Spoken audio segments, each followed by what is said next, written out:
మరి విశాఖపట్నంలో కనక మహాలక్ష్మి అమ్మవారు ఒక చెయ్యి తెగిపోయి ఉంటుంది అమ్మవారికి. మరి ఆవిడ ఎంత అనుగ్రహమూర్తి! అసలు ఈ మార్గశీర్ష మాసంలో విశాఖపట్నంలో కనక మహాలక్ష్మి అమ్మవారి యొక్క దేవస్థానం ఇసకేస్తే రాలదు, అంతటి అనుగ్రహప్రదాయిని.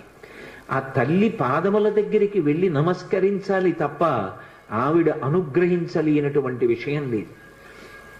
ఈ మధ్య కాకినాడలో నాకు అత్యంత ప్రాణ సమానమైనటువంటి మిత్రుడు, అతన్ని గుండె ఆపరేషన్ చేయడానికి థియేటర్లోకి తీసుకెళ్లారు అని చెప్పి డాక్టర్ గారు నాకు నా ఫోన్కి మెసేజ్ పెడితే, ఆయన్ని రక్షించుకోవడం నా చేతిలో ఉంటుందా?